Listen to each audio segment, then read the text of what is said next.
आज हम बात करेंगे मेटलर्जी। मेटलर्जी यानी कि मेटल का एक्सट्रैक्शन, मेटल की रिफाइनिंग, मेटल को प्योर स्टेट में ऑब्टेन करना। नेचर के अंदर जो भी मेटल हमें मिलती है, क्योंकि मेटल इलेक्ट्रोपॉजिटिव है तो खुद ऑक्सीडाइज हो जाती है, और जब से मेटल अर्थ क्रस्ट के अंदर है तब से लेके जब तक हम उसे एक्सट्रैक्ट नहीं कर लेते उसके बीच में बहुत लंबा टाइम गैप है, क्योंकि हमें नहीं पता कितने हजार सालों से, कितने लाखों सालों से वो धरती के नीचे दबी हुई है। ठीक है, तो उस मेटल की क्योंकि ऑक्सीडाइज होने की प्रॉपर्टी है, स्टैंडर्ड रिडक्शन पोटेंशियल, क्योंकि मेटल्स के लो होते हैं, मेटल्स ऑक्सीडाइज होना चाहती हैं, इस वजह से वो हायर ऑक्सीडेशन स्टेट में कंपाउंड बनाए हुए मिलती है।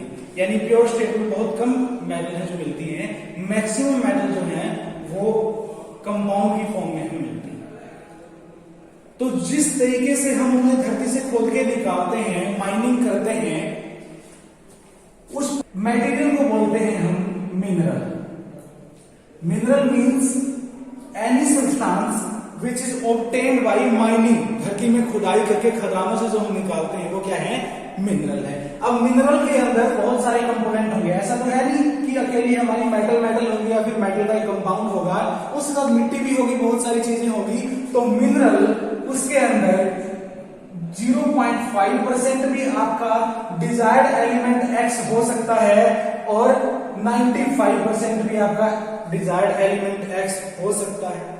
यानी कि उसके अंदर कंसंट्रेशन डिफर कर सकती है, कम भी हो सकती है जो हमें चाहिए उसकी कंसंट्रेशन उसमें, और ज्यादा भी हो सकती है।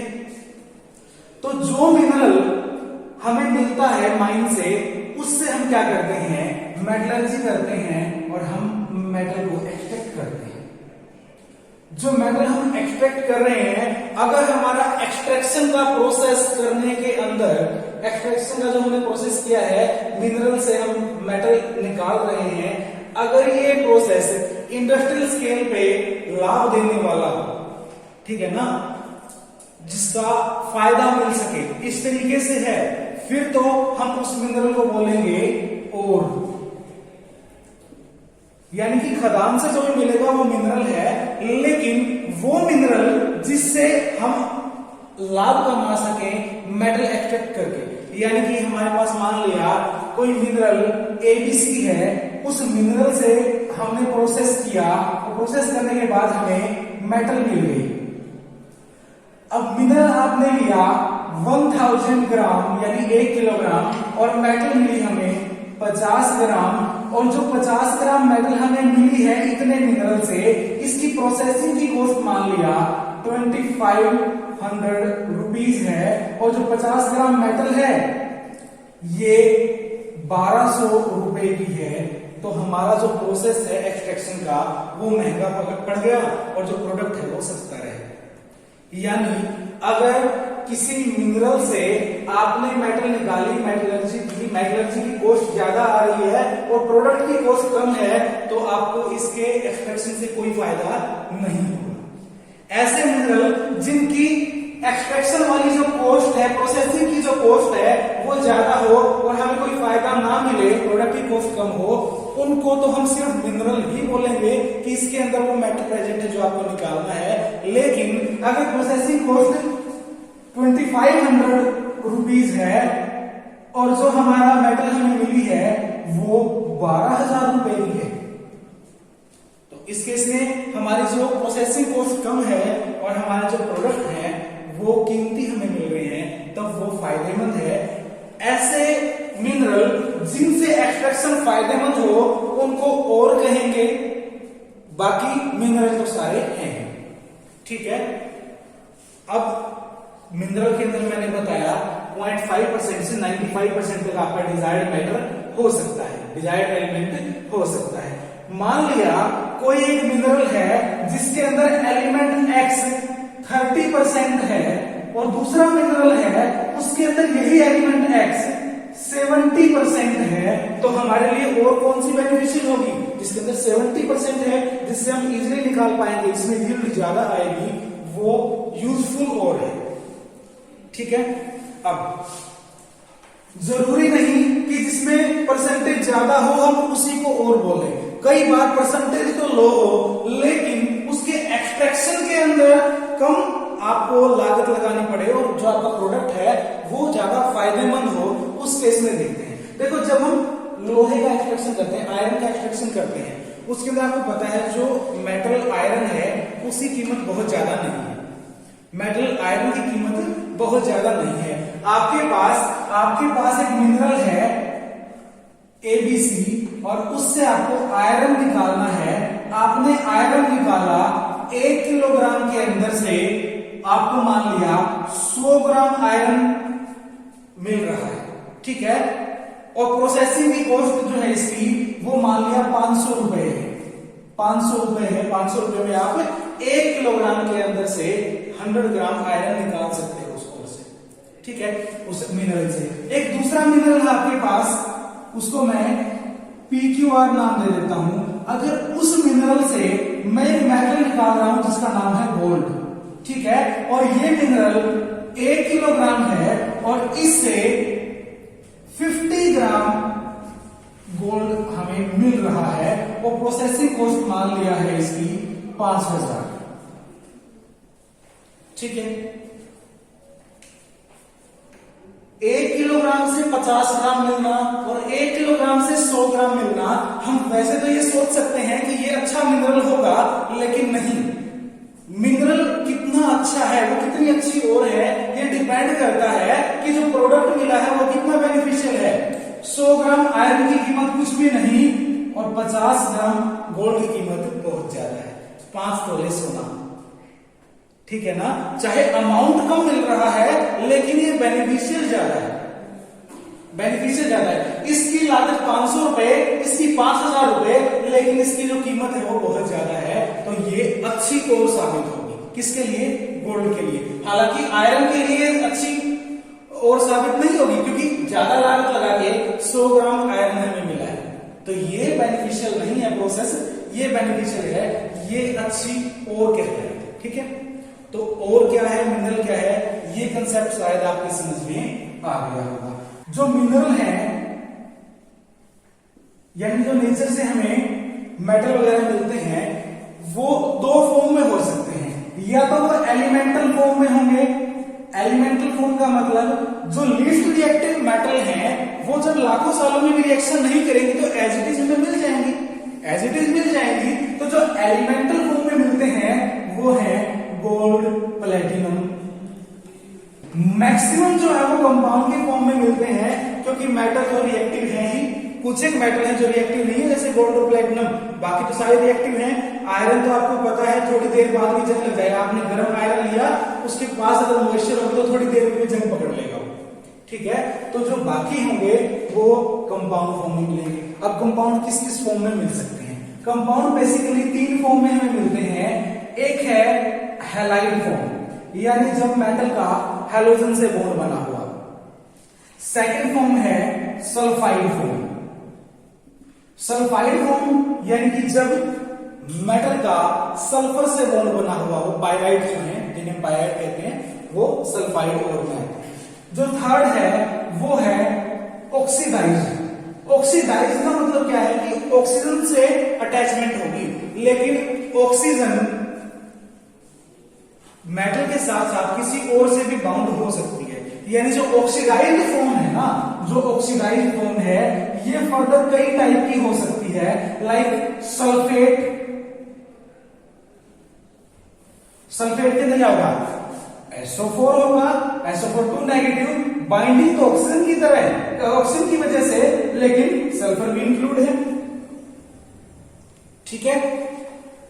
फॉस्फेट है PO4 3 नेगेटिव, फॉस्फेट भी हो सकता है मेटल का, वो भी ऑक्सीजन के थ्रू बाइंडिंग करेगा।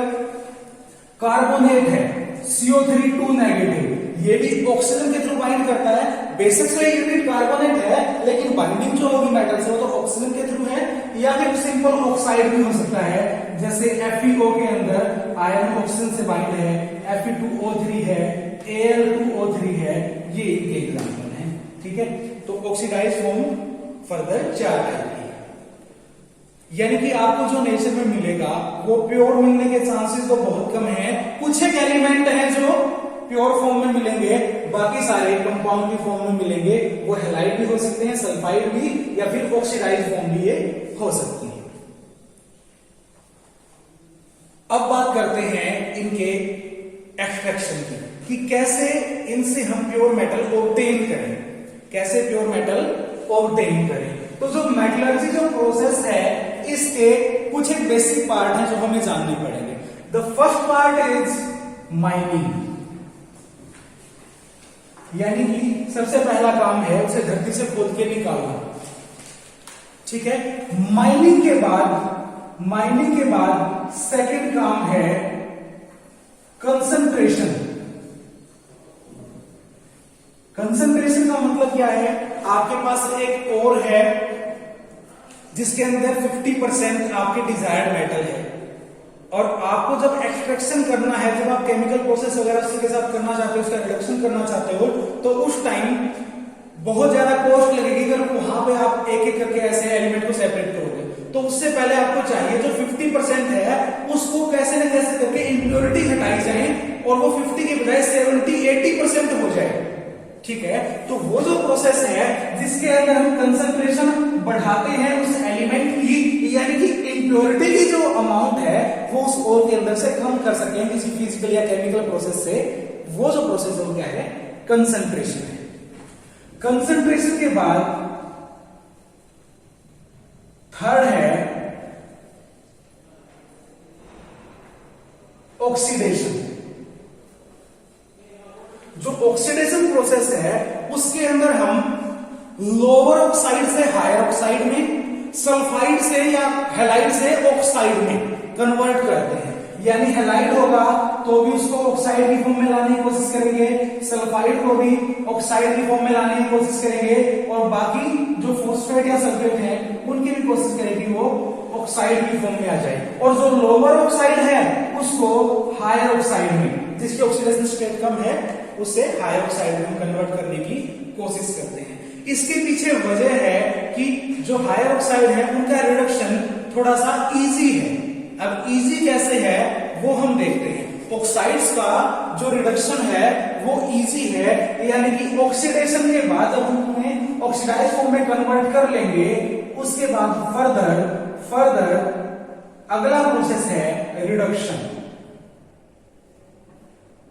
रिडक्शन जो प्रोसेस है उसके अंदर हम जो मेटल के ऑक्साइड हमें अभी तक मिले हैं उन ऑक्साइड्स की ऑक्सीजन निकालते हैं, इनको रिड्यूस करते हैं, एलिमेंटल फॉर्म में उसे ले आते हैं। रिडक्शन के अंदर क्या हो गया? हमारे पास एलिमेंटल फॉर्म आ गई है उस पर्टिकुलर मेटल की। उसके बाद लास्ट प्रोसेस है, फिफ्थ प्रोसेस, वो है रिफाइनिंग।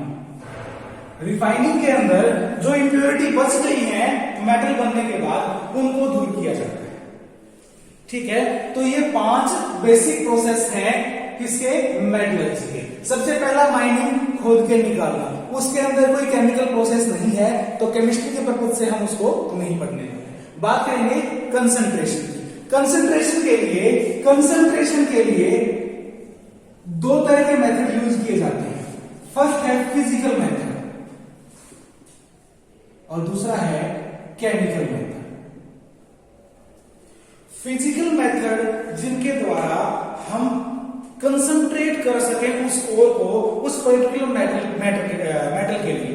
देखो, मान लिया 50% आपके पास वो मेटल है उस ओर में और आप चाहते हो कि वो 80% हो जाए, तो जो एक्स्ट्रा इंप्योरिटीज हैं उनको आप पहले स्टेप में रिमूव करने की कोशिश करोगे। तो फिजिकल जो प्रोसेस है वो 2-4 प्रोसेस है, जिनमें से हम पहला देखते हैं मैग्नेटिक सेपरेशन। मैग्नेटिक सेपरेशन क्या होता है कि आपके पास इंप्योरिटी अगर मैग्नेटिक है, आयरन का ऑक्साइड है, मैग्नीज का ऑक्साइड है, वो मैग्नेटिक इंप्योरिटी है, वो मैग्नेट की तरफ अट्रैक्ट होते हैं। आपके पास एक पर्टिकुलर मेटल की ओर है जिसको आपको एक्सट्रैक्ट करना है और उसके अंदर मिली हुई है कौन सी? Magnetic impurity. तो आप क्या करोगे? मैग्नेटिक सेपरेशन करोगे। आप पहले पाउडर फॉर्म में कन्वर्ट करोगे इसे। पाउडर फॉर्म में कन्वर्ट करने के बाद आप एक रोलर की बेल्ट के ऊपर से इसको मूव करवाओगे। रोलर की बेल्ट मान लिया इस डायरेक्शन में ऐसे मूव कर रही है और आपने यहां से पाउडर जो है और वो डाली, पाउडर और डाली। ये जो दो रोलर इसके ऊपर लगे हुए हैं जो इस बेल्ट को रोटेट करवा रहे हैं, इनमें से ये रोलर अगर मैग्नेटिक है, ये अगर मैग्नेटिक है तो मैग्नेटिक रोलर के पास जब आएगा मैग्नेटिक पार्ट तो सारी की सारी और जो इस तरफ आ रही है और नीचे गिरने वाली है, जो मैग्नेटिक पोर्शन नहीं होगा वो तो उसी टाइम नीचे गिर जाएगा, वो इस बेल्ट के साथ ज्यादा अट्रैक्ट नहीं होगा क्योंकि बेल्ट के पीछे क्या है, मैग्नेटिक व्हील है। तो जो मैग्नेटिक होगा वो इस व्हील के पास जो बेल्ट है, बेल्ट से चिपकते हुए थोड़ा आगे तक आएगा और कब तक रहेगा, जब तक मैग्नेट का इससे क्लोज कॉन्टेक्ट ही है। ठीक है, मैं ये नहीं कहूंगा कि डायरेक्ट कॉन्टेक्ट है, मैं कहूंगा क्लोज कॉन्टेक्ट है, बीच में तो बेल्ट आ गई, बेल्ट के उस तरफ मैग्नेट है, जब तक मैग्नेट नजदीक रहेगा उस मैग्नेटिक मटेरियल के, वो इस बेल्ट से चिपका रहेगा और जैसे ही ये बेल्ट थोड़ा आगे बढ़ेगी तो यहाँ पे वो आगे डिपॉजिट होना स्टार्ट हो जाएगा, मैग्नेटिक इंप्योरिटी यहाँ स्टार्ट हो जाएगी नहीं, और हमारे जो ओर है जिसके अंदर मैग्नेटिक इंप्योरिटी नहीं है आगे, वो यहाँ पे गिरने लग जाएगी। तो इस तरीके से हम मैग्नेटिक जो मटेरियल है, मैग्नेटिक इंप्योरिटीज हैं, उनको ओर से सेपरेट कर सकते हैं। ठीक है, second, froth flotation. Froth flotation, froth flotation के अंदर क्या होता है, हम झाग बनाते हैं ओर की, आपके पास जो ओर है वो इंप्योरिटी है, उनके अंदर से अगर इंप्योरिटी तो झाग का हिस्सा ना बने और जो आपकी ओर है जिसके अंदर मेन कॉन्स्टिट्यूएंट है मेटल का, वो झाग का हिस्सा बन जाए, ऐसे मटेरियल के साथ इसकी झाग बनाई जाती है। कैसे बनाते हैं, सबसे पहले ओर को पाउडर फॉर्म में कन्वर्ट करते हैं, पाउडर फॉर्म में कन्वर्ट करने के बाद उस ओर की स्लरी बनाई जाती है वाटर के अंदर। स्लरी जो है, जो वाटर के अंदर बनी है, पाउडर प्लस वाटर जो स्लरी बनी है, उसके अंदर हम डालते हैं ऑयल। बहुत सारे डिफरेंट ऑयल हैं, जो जैसे कोल tar से तो हमें ऑयल मिलता है, वो भी ले सकते हैं, बहुत सारे ऐसे ऑयल हैं जो ये काम करवा सकते हैं। ठीक है, तो जब ऑयल डाला जाता है इसके अंदर, मान लीजिए इस कंटेनर के अंदर स्लरी थी, पहले स्लरी में आपने ऊपर से ऑयल डाला है और आपने इसके अंदर से क्या किया, अब एयर बबल कर दी, एयर बबल कर दी, तो एयर बबल करने से इसके अंदर झाग बनने स्टार्ट हो जाएगी। अब जो ऑयल का काम है वो है इसका झाग वाला हिस्सा बनाना, और जो वाटर का काम है, जो स्लरी के अंदर था, उसका काम है जो इंप्योरिटीज हैं, जो ऑयल में डिसॉल्व नहीं होंगी, उनको यहीं पे नीचे रखना। अब जब इसके अंदर से एयर बबल की जाएगी तो यहां से एयर जब निकलेगी तो बबल बनेंगे, झाग बनेंगे, झाग है वो ऊपर तैरने लग जाएगी और जो स्लरी के अंदर नीचे इंप्योरिटी है वो नीचे रह जाएगी। इस तरीके से झाग यहाँ क्या हो जाएगी, ऊपर आ जाएगी। अब ऊपर से जैसे झाग बन रही है उसको बाहर निकालते रहते हैं और उसको मल्टीपल टाइम वॉशिंग करके, उसकी वाटर से वॉशिंग करके धो के उसको क्या कर लेते हैं, सेपरेट कर लेते हैं, यानी उस झाग में से हम उस ओर को निकाल लेते हैं। अब जो ओर अभी हमें मिलेगी झाग से, उसके अंदर मैक्सिमम प्योरिटी तो यहाँ पे निकल ही चुकी है, तो वो कंसंट्रेटेड ओर होगी, कंसंट्रेटेड ओर होगी। एक और प्रोसेस है फिजिकल प्रोसेस जिसको बोलते हैं ग्रेविटी सेपरेशन। ग्रेविटी सेपरेशन के अंदर क्या होता है, बाई ग्रेविटी अगर रिमूव करना हो, देखो ये प्रोसेस किसके लिए करते हैं, जब मैग्नेटिक हो, ये प्रोसेस किसके लिए करते हैं, जब उससे हम फ्रोथ बना सकें। लेकिन ग्रेविटी सेपरेशन के अंदर हम अगर डेंसिटी में डिफरेंस है, इंप्योरिटी और ओर की डेंसिटी में अगर डिफरेंस है, माइनिंग करोगे, धरती से खोद के निकालोगे तो मिट्टी तो साथ में आएगी ही आएगी, और जरूरी नहीं जो मिट्टी साथ में आई है उसकी डेंसिटी और आपकी जो ओर है उसकी डेंसिटी बराबर है। ठीक है ना, अगर डेंसिटी में डिफरेंस है तो हमारा सबसे पहला प्रोसेस ही ग्रेविटी सेपरेशन रहता है। इसके लिए हम क्या करते हैं, एक टेबल लेते हैं, ठीक है, इस टेबल के ऊपर क्या होते हैं, प्रोजेक्शंस बनी होती है। जो प्रोजेक्शन है ये क्या काम करती है, ये रुकावट डालने का काम करती है पार्टिकल्स के मूवमेंट में। अब ऊपर वाले पोर्शन से वाटर डाला जाता है और वाटर जैसे इसके ऊपर मूव करेगा, बाई ग्रेविटी मूव करेगा नीचे की तरफ, वाटर चलता रहेगा। साथ ही साथ हमने क्या किया, पाउडर्ड ओर डाली इसके ऊपर। जब हम पाउडर्ड ओर इसके अंदर डालेंगे तो जो लाइटर पार्टिकल होंगे, कम डेंसिटी वाले होंगे, तो वो तो वाटर के साथ इजीली नीचे की तरफ जाएंगे, और जो हैवियर पार्टिकल होंगे वो इन प्रोजेक्शन पे फंस जाएंगे, यहां आगे रुक जाएंगे, इससे आगे नहीं जाएंगे। अब इसके अंदर दो काम करने होते हैं। एक तो ये जो टेबल है ये वाइब्रेट करती रहे। टेबल अगर वाइब्रेट करेगी तभी तो जो लाइटर इम्प्योरिटी है वो जल्दी डिसॉल्व होंगी, वरना वो इजीली डिसॉल्व नहीं होगी। दूसरा केस, वाइब्रेट करोगे तो डिसोल्यूशन होगा इन लाइटर इम्प्योरिटी का, वाटर के साथ वो नीचे जाएंगी। ठीक है, इम्प्योरिटी तो हमारी यहाँ पे नीचे आ रही है। दूसरा कि अगर ये प्रोजेक्शन का पूरा जो यहाँ पे स्पेस होगा वो पूरा ओर ने फिल कर दिया, उस हैवियर जो पार्टिकल है उन्होंने यहाँ लेयर बना ली और फिल कर दिया, उसके बाद तो हैवी भी लाइट भी इन प्रोजेक्शन के ऊपर से एज इट इज निकल जाएंगे। तो साथ ही साथ हमें यहाँ से हैवियर पार्टिकल को रिमूव भी करना होता है। दोनों काम साथ साथ करने होते हैं, वाइब्रेट भी करता रहे ताकि लाइटर डिसॉल्व हो जाए, हैवियर तो इजीली डिसॉल्व होगा नहीं, और इसके बाद से सेपरेट भी करते रहना है। ठीक है, तो ये तीन तो थे फिजिकल मेथड किसी और के अंदर से मोटा मोटी इंप्योरिटीज निकालने के। और भी प्रोसेस हो सकते हैं, हैंड पिकिंग हम बात नहीं करेंगे क्योंकि वो तब करते हैं जब इंप्योरिटीज काफी बड़ी बड़ी हो। ठीक है, ये हम पाउडर फॉर्म में कन्वर्ट करने की बात कर रहे हैं। नेक्स्ट है केमिकल मेथड। केमिकल मेथड को बोलते हैं लीचिंग। लीचिंग जो प्रोसेस है उसके अंदर हम क्या करते हैं, केमिकल रिएक्शन करवाते हैं। ऐसी केमिकल रिएक्शन जो या तो ओर के अंदर जो हमारा एक डेफिनेट कंपाउंड है उसको डिसॉल्व करता हो, या फिर जो इंप्योरिटी है उसको डिसॉल्व करता हो। सपोज करो आपके पास बॉक्साइट है, बॉक्साइट ओर होती है एल्यूमिनियम की, इसके अंदर मेन कंपाउंड होता है Al2O3। तो जो Al2O3 है इसको अगर आपको इंप्योरिटी से सेपरेट करना है, बहुत सारी इंप्योरिटीज इसके साथ होती हैं, तो इसके अंदर अगर आप NaOH डाल देते हो 40% सॉल्यूशन, तो 40% NaOH सॉल्यूशन इससे रिएक्शन करके तो इसको डिसॉल्व कर लेता है, इंप्योरिटी एज इट इज बच जाती है। इंप्योरिटी बच गई, डिसॉल्व नहीं हुई, और इससे एल्यूमिनियम का हाइड्रोक्साइड बनेगा जो कि डिसॉल्व हो जाएगा। जो डिसॉल्व कंपाउंड को सेपरेट कर लो और जो इंप्योरिटी पार्टिकल नीचे बैठे हुए उनको सेपरेट कर दो, तो यहां से केमिकल मेथड के थ्रू हम Al2O3 या फिर बॉक्साइड जो और है उसको कंसंट्रेट कर सकते हैं। ये जो इंप्योरिटी है जो डिसॉल्व नहीं होगी 40% NaOH में, वो वहीं रह जाएंगी, जो डिसॉल्व हो गया वो निकल जाएगा। ठीक है, उसके बाद कुछ एक एलिमेंट ऐसे हैं जो सोडियम साइनाइड के साथ रिएक्शन करते हैं।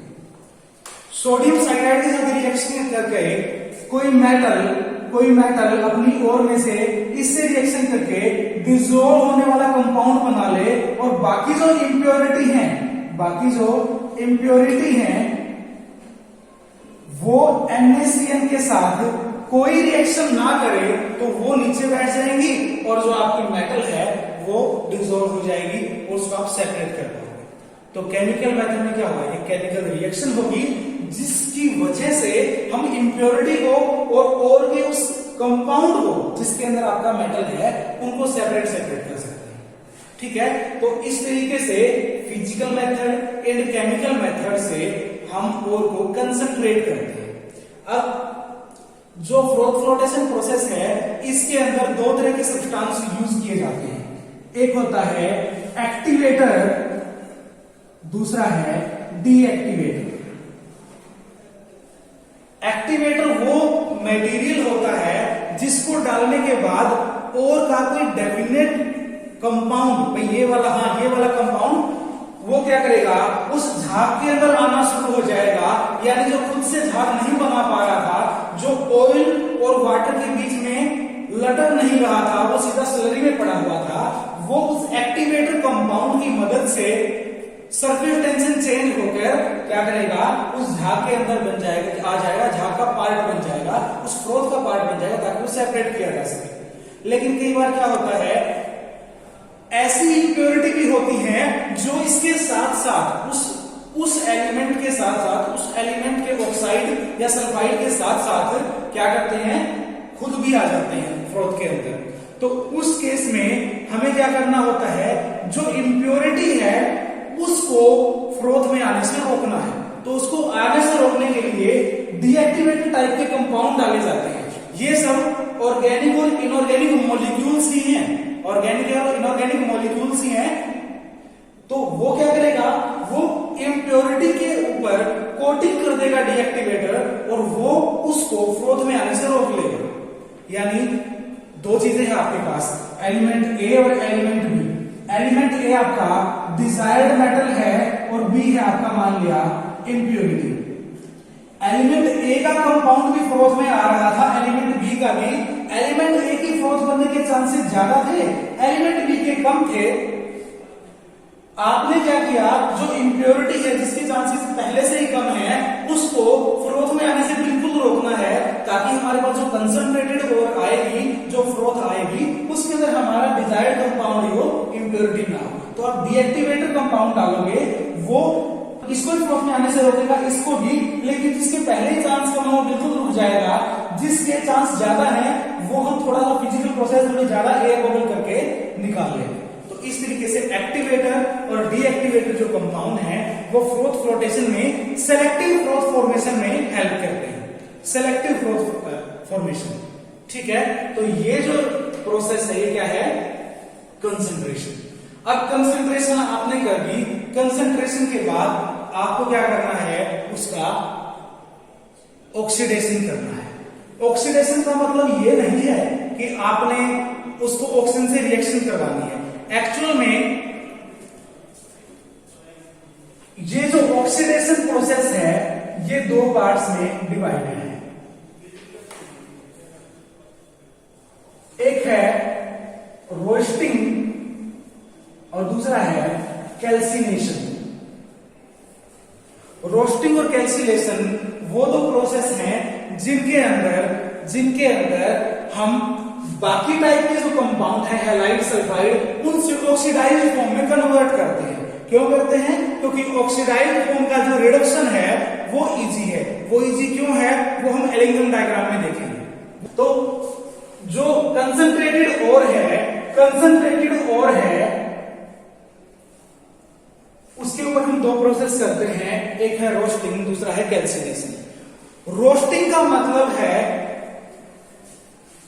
जो आपके पास कंसंट्रेटेड ओर है उसको ऑक्सीजन की प्रेजेंस में हीट करना, और कैल्सिनेशन का मतलब है जो आपके पास ओर है उसको हीट करना विदाउट प्रेजेंस ऑफ ऑक्सीजन।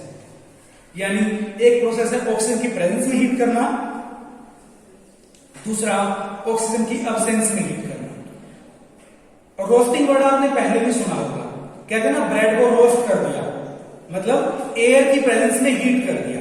लेकिन रोस्टिंग और कैल्सिनेशन जो दो प्रोसेस हैं इनके अंदर हम हीटिंग की बात तो करते हैं, लेकिन ये हीटिंग इतनी ज्यादा नहीं होनी चाहिए, इतनी ज्यादा हीटिंग नहीं होनी चाहिए किसी भी प्रोसेस के अंदर कि जो आपकी ओर है वो मेल्ट हो जाए, फ्यूज हो जाए। हमें नहीं होने देनी मेल्ट। बिना मेल्टिंग के, बिना उसको पिघलाए जितना गर्म किया जा सके ऑक्सीजन की प्रेजेंस में, उसको बोलेंगे रोस्टिंग। और ऑक्सीजन की एब्सेंस में कर रहे हो तो उसको बोलोगे कैल्सिनेशन। ठीक है, कैल्सिनेशन और रोस्टिंग के बाद जो आपके पास ओर का पार्ट आता है उसकी सबसे अच्छी बात यह होती है कि वो पोरस स्ट्रक्चर का होता है।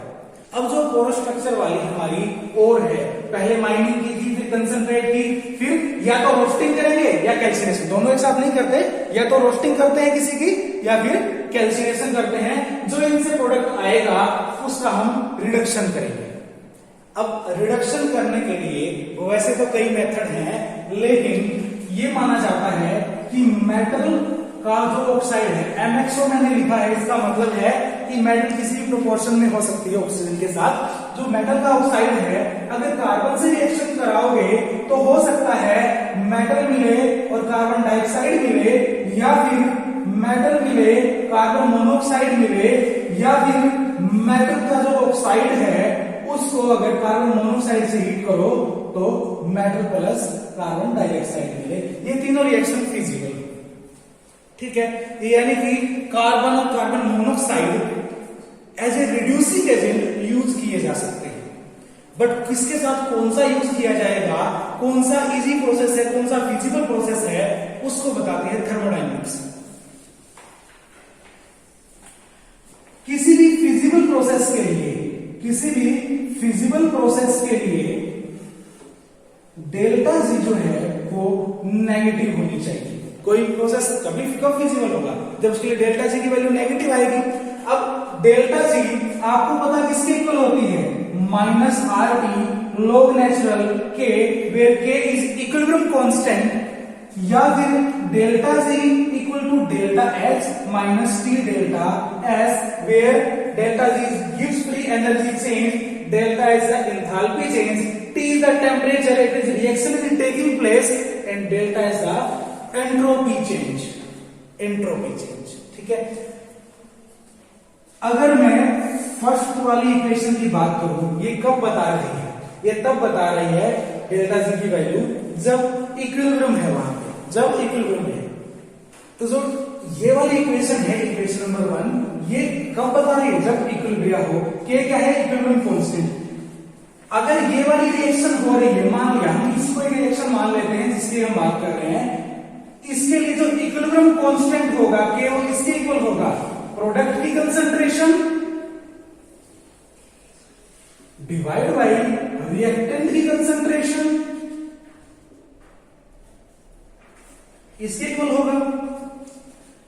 डेल्टा जी की वैल्यू नेगेटिव कब आएगी, यहां हमने माइनस का सिंबल लगा दिया, यानी जब ये बाकी टर्म पॉजिटिव और ज्यादा पॉजिटिव होगी तो डेल्टा जी की वैल्यू नेगेटिव और बहुत ज्यादा नेगेटिव होगी। जितनी ज्यादा नेगेटिव डेल्टा जी की वैल्यू होगी उतना ही वो प्रोसेस फिजिबल होगा उन कंडीशंस में। उन कंडीशंस में देखो, R a gas constant value एक न्यूमेरिकल वैल्यू, तो इसके अंदर कोई नेगेटिव पार्ट नहीं है। T is a temperature, absolute temperature, kelvin scale पे टेम्परेचर की मैं बात करूं तो कभी नेगेटिव नहीं होता। 0 केल्विन तो अटेनेबल ही नहीं है, तो माइनस के केल्विन की तो बात ही नहीं है। तो T की वैल्यू पॉजिटिव, R की वैल्यू पॉजिटिव, log नेचुरल, ये तो क्या है, एक ऑपरेटर है जो किसके ऊपर लगा हुआ है, K के ऊपर लगा हुआ है। यानी बाकी सब चीजें किस पे डिपेंड करेंगी, K के ऊपर डिपेंड करेगी। K की वैल्यू जैसी होगी उसके हिसाब से log नेचुरल K की वैल्यू होगी, ठीक है। अब K की वैल्यू ज्यादा कब होगी, K की वैल्यू ज्यादा तब होगी जब ऊपर वाली क्वांटिटी ज्यादा होगी, नीचे वाली क्वांटिटीज कम होंगी। ऊपर वाली क्वांटिटी ज्यादा होने का मतलब क्या है, प्रोडक्ट ज्यादा बनना, और फिजिकल प्रोसेस के मतलब प्रोडक्ट ज्यादा बनेगा। यही तो बात हम कर रहे हैं, यही बात तो हम कर रहे हैं। यानी कि अगर कोई रिएक्शन इक्विलिब्रियम में है तो उस केस में अगर प्रोडक्ट ज्यादा बन रहा है, रिएक्टेंट कम है, तो K की वैल्यू बढ़ी, K की वैल्यू बढ़ी तो किसी भी न्यूमेरिकल वैल्यू 1 से ज्यादा हो, जो 1 से ज्यादा हो, उसके लिए उसका लॉगरिथम हमेशा पॉजिटिव होता है। देखो, लॉगरिथम ऑफ 1 इक्वल टू 0, यहां नेचुरल लॉग ले रहे हैं तो 2.303 मल्टीप्लाई बाई लॉगरिथम बेस 10 हो गया। कोई लंबी चौड़ी बात नहीं, ये तो गुना ही होगा। तो लॉगरिथम ऑफ 1 क्या है, 0 है। 1 से बड़ी जो भी चीज होगी उसके लिए पॉजिटिव होगा, 1 से छोटी होगी उसके लिए नेगेटिव होगा। 1 से छोटा अगर K हो रहा है मतलब ऊपर की क्वांटिटी कम, नीचे की क्वांटिटी ज्यादा, रिएक्शन फिजिबल नहीं है। या फिर उन केसेस के अंदर प्रोडक्ट कम और रिएक्टेंट ज्यादा है, ठीक है।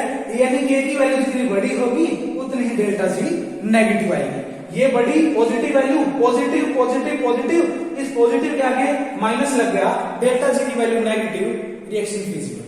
सेकंड केस देखते हैं, delta G, delta H and T delta S वाली इक्वेशन का। देखो, डेल्टा जी की वैल्यू अगर नेगेटिव होनी चाहिए तो उसके लिए चाहिए कि इन टर्म्स का जो टोटल अलजेब्रिक सम आएगा वो नेगेटिव आए। उसके लिए T आपको पता है टेम्परेचर केल्विन स्केल पे हमेशा ही पॉजिटिव होना है, टी अगर पॉजिटिव है तो ये पूरी टर्म कब नेगेटिव होगी, ये पूरी टर्म कब नेगेटिव होगी, जब डेल्टा एस पॉजिटिव रह जाए, पॉजिटिव इंटू पॉजिटिव पॉजिटिव, आगे माइनस का सिंबल। तो टी तो पॉजिटिव है ही, डेल्टा एस पॉजिटिव यानी एंट्रोपी चेंज पॉजिटिव। आप जानते हो किसी भी फिजिकल प्रोसेस के लिए, स्पॉन्टेनियस प्रोसेस के लिए क्या होगा, डेल्टा एस पॉजिटिव होगी। एंट्रोपी जब बढ़ती है तो वो काम अपने आप होता है, ठीक है ना, वो काम फिजिकल होता है, स्पॉन्टेनियस होता है। तो डेल्टा एस पॉजिटिव हो, टेम्परेचर तो पॉजिटिव है ही, तो ये टर्म आ जाएगी नेगेटिव। अब ये टर्म तो नेगेटिव आ गई, बात रहेगी डेल्टा एच की। डेल्टा एच माने एंथैल्पी चेंज। अगर किसी रिएक्शन के लिए, सपोज हम किसी रिएक्शन की बात करें, इस रिएक्शन के लिए डेल्टा एच की वैल्यू है नेगेटिव, डेल्टा एच की वैल्यू अगर नेगेटिव है, ये नेगेटिव, एंट्रोपी चेंज मान लिया कि पॉजिटिव है, तो ये टर्म नेगेटिव, ये term negative, negative plus negative, बड़ा सारा नेगेटिव, डेल्टा जी नेगेटिव रहेगी। यानी जब एक्सोथर्मिक प्रोसेस होगा, जब डेल्टा एच नेगेटिव कब होती है, जब एक्सोथर्मिक प्रोसेस हो। एक्सोथर्मिक प्रोसेस के लिए तो ठीक है, ये थोड़ा आसान है डेल्टा जी नेगेटिव होना, लेकिन अगर प्रोसेस एंडोथर्मिक हुआ, अगर प्रोसेस एंडोथर्मिक हुआ तो डेल्टा एच तो क्या हो गया, पॉजिटिव क्वांटिटी। इस केस में चाहिए कि डेल्टा एस ज्यादा से ज्यादा सपोर्ट करे इस टर्म को नेगेटिव बनाने में। डेल्टा एस मान लिया पॉजिटिव ही है, लेकिन टेम्परेचर बहुत कम ले लिया, टेम्परेचर कम ले लिया, डेल्टा एस पॉजिटिव है, तो ऑन दी होल ये फैक्टर नेगेटिव तो होगा लेकिन छोटा रह जाएगा। अगर ये फैक्टर छोटा रह गया तो पॉजिटिव और नेगेटिव छोटा, तो on the whole positive value आएगी, प्रोसेस स्पॉन्टेनियस नहीं होगा। इसलिए हम क्या करते हैं, जब भी ये प्रोसेस करते हैं, इस फैक्टर को बड़ा करने के लिए, इस नेगेटिव फैक्टर को बड़ा करने के लिए टेम्परेचर ज्यादा ले लेते हैं। कोई प्रोसेस अगर आपका 100 डिग्री सेल्सियस पे हो रहा है, अगर 600 डिग्री सेल्सियस पे आप करवाओ, तो ये वाला फैक्टर क्या होगा, ये वाला फैक्टर क्या होगा, बड़ा हो जाएगा। जितना बड़ा उतना नेगेटिव वैल्यू, उतना नेगेटिव गिव्स फ्री एनर्जी, उतना आसान होगा प्रोसेस, ठीक है। यानी कि आपको डेल्टा जी नेगेटिव करनी है और हायर टेम्परेचर पे ऐसा करना आसान रहता है, हायर टेम्परेचर पे ये सब अटेन किया जा सकता है।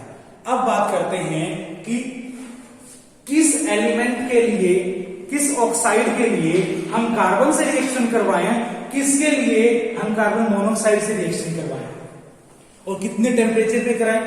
तो ये सब जानने के लिए हम देखेंगे एलिंगम डायग्राम। एलिंगम डायग्राम जो है वो एक ग्राफ है, किस किस के बीच में ग्राफ है, एक तो डेल्टा जी नोट के, standard gives free energy change, standard gives free energy change, ठीक है, और दूसरा टेम्परेचर।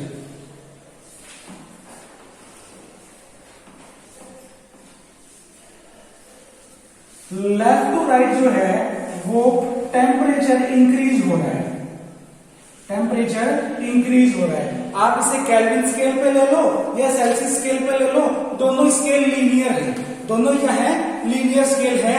जितना चेंज, जितना डिफरेंस सेल्सियस स्केल पे होता है उतना ही केल्विन स्केल पे होता है। आप कुछ भी ले सकते हो, यहाँ पे केल्विन ले सकते हो, सेल्सियस ले सकते हो। मान लिया यहाँ पे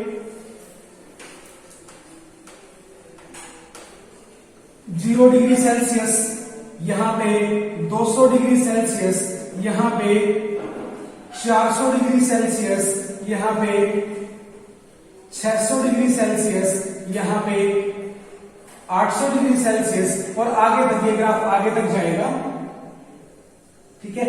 इस तरीके से लेफ्ट टू राइट क्या कर रहा है, टेम्परेचर इंक्रीज हो रहा है, ठीक है। अब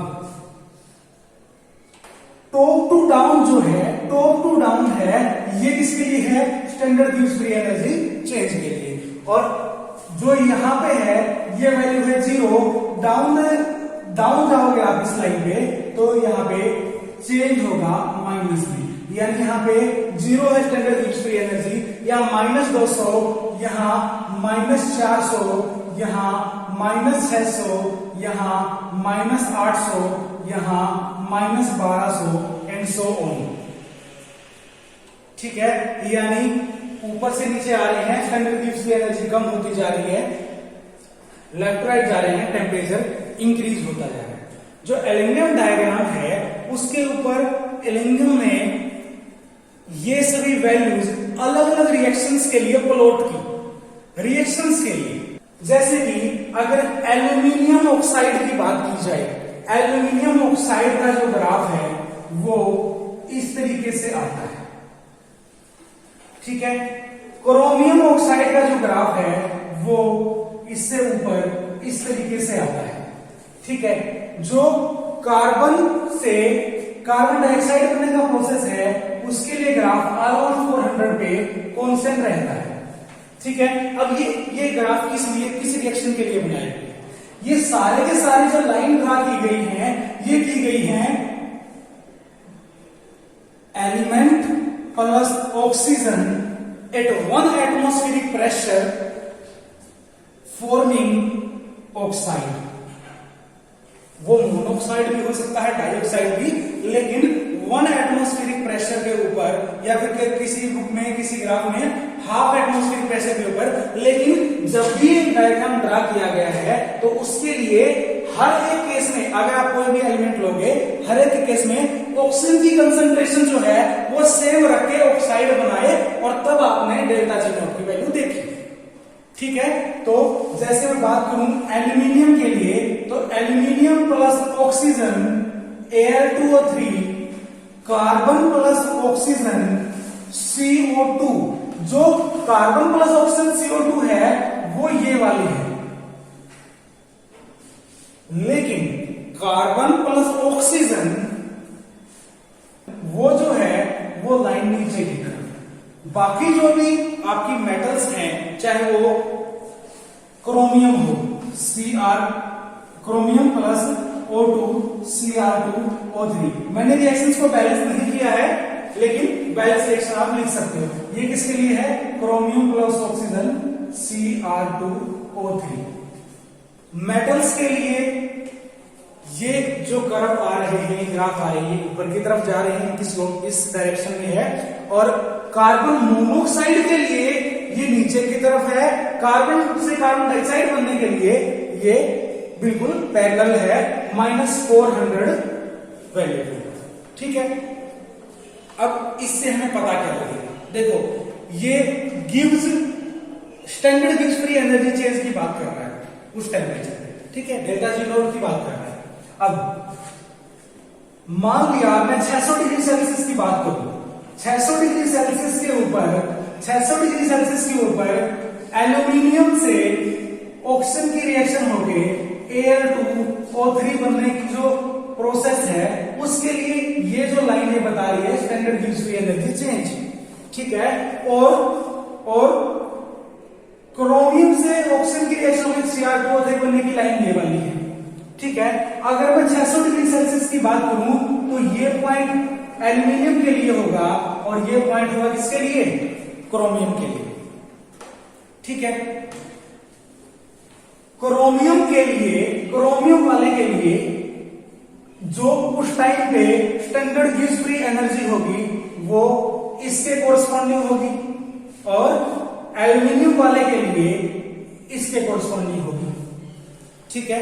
कोई दिक्कत नहीं इस बात में। तो हमने कोई टेम्परेचर लिया है, हाँ, ये जो वैल्यूज हैं जो मैं अभी यहां पे ले रहा हूं ये एग्जैक्ट नहीं है, ये इंडिकेटरी है, ये इस तरीके से है। तो इसी टेम्परेचर के ऊपर एल्यूमिनियम से एल्यूमिनियम ऑक्साइड बनने की जो प्रोसेस है, जो रिएक्शन है, उसके लिए डेल्टा जी नॉट की वैल्यू इस लाइन पे यहां काटनी है तो इससे कोरस्पॉन्डिंग होगी, और इसी टेम्परेचर के ऊपर क्रोमियम वाली लाइन कहां पे काट रही है? यहां पे, तो इससे कोरस्पॉन्डिंग होगी, ठीक है। अब मेरे पास कौन सी है? एक तो है ये रिएक्शन 1, एक है ये रिएक्शन 3। रिएक्शन 1 और 3 को अगर मैं कंपेयर करता हूं, रिएक्शन 1 के लिए जो standard gives free energy change है वो कितना है? डेल्टा जी 1 कह दूं मैं इसे, माइनस के 600 यूनिट लिख रहा हूं मैं, यहां पे यूनिट मेंशन नहीं कर रहा हूं। इसके लिए कितनी है? -600, और इसके लिए बात करें तो approximately 150। Delta G3 minus 150 unit. ठीक है, इन दो प्रोसेस के लिए हमने डेल्टा जी नॉट की वैल्यू देखी किसके ऊपर, इस पर्टिकुलर टेम्परेचर के ऊपर, एक पर्टिकुलर टेम्परेचर पे हमने बात की है। अब आप क्या करो, इक्वेशन 1 और इक्वेशन 3 जो है इनका डिफरेंस ले लो, इनका डिफरेंस ले लो। डिफरेंस लेके हमें क्या मिलेगा, देखो पहले वाली जो है इसके लिए डेल्टा जी1 की वैल्यू नेगेटिव ज्यादा, तीसरे के लिए डेल्टा जी की वैल्यू नेगेटिव लेकिन कम। अगर आप इन दोनों का डिफरेंस लोगे तो डेल्टा जी नोट की वैल्यू जो है, डेल्टा जी नोट की जो वैल्यू है उनका भी डिफरेंस आएगा। जो नेट रिएक्शन बनेगी उसके अंदर इन दोनों के डेल्टा जी का भी डिफरेंस आएगा। अगर हम इक्वेशन 1 में से 3 घटाएंगे तो इक्वेशन 1 के लिए जो डेल्टा जी है उसमें से इक्वेशन 3 की डेल्टा जी घटने के बाद जो वैल्यू आएगी वो उस नेट रिएक्शन के लिए डेल्टा जी की वैल्यू होगी। तो अब इन पहली और तीसरी इक्वेशन को अगर मैं डिफरेंस लेता हूं तो पहली में क्या है, Al प्लस O2, यहां पे क्या है माइनस में Cr प्लस O2, दूसरी साइड में क्या होगा Al2O3 minus Cr2O3। Clear, delta G में क्या डिफरेंस आएगा, डेल्टा जी नोट नेट किसके बराबर आएगी, माइनस 600 माइनस में माइनस के 150। ठीक है, कितनी होगी माइनस 450 यूनिट, माइनस 450 यूनिट। अब इसके अंदर कहीं माइनस है कहीं प्लस है, और कभी भी कोई केमिकल रिएक्शन होती है तो कौन सी ऐड हुई हमको रिएक्टेंट की तरफ लिखते हैं, कौन से बने हमको प्रोडक्ट की तरफ लिखते हैं, कहीं भी नेगेटिव का सिंबल नहीं लगाते। तो इस केस में भी हम क्या करेंगे, देखो ये O2 प्लस का है, ये O2 माइनस का है, कैंसिल आउट। ये Cr यहां नेगेटिव है, मैं उस साइड ले जाऊं, Cr2O3 यहां नेगेटिव है, इस साइड ले आऊं तो इक्वेशन बनेगी aluminium plus Cr2O3 give rise to Al2O3 plus Cr। Aluminium अगर क्रोमियम ऑक्साइड से, क्रोमियम ट्राइऑक्साइड से रिएक्शन करेगा तो एल्यूमिनियम का ऑक्साइड बनेगा और क्रोमियम हमें मिलेगा। और इस रिएक्शन के लिए डेल्टा जी की वैल्यू एक नेगेटिव यूनिट, नेगेटिव क्वांटिटी आई है, इसका मतलब ये प्रोसेस फिजिबल है, ये प्रोसेस फिजिबल है। तो इस एलिंगम डायग्राम से हम ये देख सकते हैं कि कौन सा एलिमेंट किस रिएक्शन के द्वारा अगर कपल किया जाए तो जो हमारा रिडक्शन प्रोसेस है वो फिजिबल होगा, रिडक्शन प्रोसेस जो है वो फिजिबल होगा। अब यहां पे देखो हमारे पास क्या है, कार्बन डाइऑक्साइड है, -400 आएगी किसी भी टेम्परेचर पे देख लो। अब इससे जो ऊपर तो होगा उसको तो ये क्या कर सकता है, रिड्यूस कर सकता है, खुद ऑक्सीडाइज होगा। कैसे, देखो ये सभी के सभी जो लाइन ड्रा की गई है ये खुद के ऑक्सीडेशन के लिए की गई है, खुद के ऑक्सीडेशन के लिए की गई है। ये जो Cr2O3 है जो अभी अगर मैं इस टेम्परेचर पे देखूं, 0 डिग्री सेल्सियस पे देखूं, यहां पे अगर मैं देखता हूं तो कार्बन से कार्बन डाइऑक्साइड बनने की जो स्टैंडर्ड गिब्स फ्री एनर्जी है वो कम नेगेटिव है, और क्रोमियम से क्रोमियम का ऑक्साइड बनने की जो गिब्स फ्री एनर्जी है वो ज्यादा नेगेटिव है। जो ज्यादा नेगेटिव वो ज्यादा फिजिबल, ज्यादा स्टेबल कंपाउंड है। इसका मतलब अगर क्रोमियम ट्राइऑक्साइड और कार्बन से कार्बन डाइऑक्साइड वाली रिएक्शन की, इन दो रिएक्शन की बात की जाए, इस रिएक्शन और इस रिएक्शन की बात की जाए तो इस पर्टिकुलर टेम्परेचर के ऊपर क्रोमियम का ट्राइऑक्साइड बनना तो ज्यादा फिजिबल है और कार्बन डाइऑक्साइड बनना कम फिजिबल है। ठीक है, तो अगर इनको इकट्ठा भी रखोगे तो भी क्रोमियम का ट्राइऑक्साइड बनेगा क्योंकि इसके लिए डेल्टा जी की वैल्यू ज्यादा नेगेटिव है। ठीक है, लेकिन अगर आप टेम्परेचर इंक्रीज की बात करो, जो हमने बात की थी ना कि delta G equal to delta H minus T delta S, as we increase the temperature this factor increase, जब ये फैक्टर विनिंग होगा, ये ज्यादा नेगेटिव होगा तो इसको भी ओवरकम कर जाएंगे, डेल्टा जी नेगेटिव आ जाएगी। अब ऐसा ही हो रहा है, स्टार्टिंग में इसके लिए डेल्टा जी पॉजिटिव बनेगा अगर वो रिएक्शन देखें, लेकिन जैसे ही इसको क्रॉस कर गया, अगर इस टेम्परेचर पे या इसे हायर किसी टेम्परेचर पे देखो तो कार्बन से कार्बन डाइऑक्साइड बनना ज्यादा स्टेबल है और इसका ऑक्साइड बनना कम स्टेबल है, क्योंकि इसकी फ्री एनर्जी यहां पे जाके इस टेम्परेचर पे जाके कम नेगेटिव है। तो एलिंगियम डायग्राम से हम किसी रीजेंट की ऑक्सीडेटिव प्रॉपर्टी कितना ऑक्सीडाइज करेगा या फिर रिडक्टिव प्रॉपर्टी कितना रिड्यूस करेगा, क्या रिडक्शन फिजिबल है कि नहीं है, ये चीजें कंपेयर कर सकते हैं, पता कर सकते हैं। ठीक है, तो एलिंगियम डायग्राम से हम डेल्टा जी नोट की वैल्यू कंपेयर करते हैं और ये देखते हैं कि क्या इसके लिए फिजिबल होगा कि नहीं होगा। दूसरी एक और चीज, कार्बन मोनोऑक्साइड वाला जो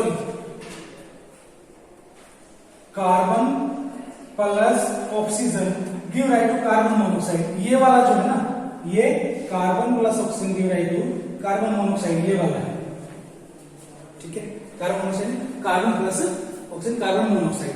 तो जो कार्बन से कार्बन मोनोऑक्साइड बनने वाला प्रोसेस है वो हायर टेम्परेचर पे बहुत ज्यादा नेगेटिव फ्री एनर्जी रखता है, यानी ये वाली जो रिएक्शन है ये बहुत सारे एलिमेंट्स का रिडक्शन करने के लिए सही है।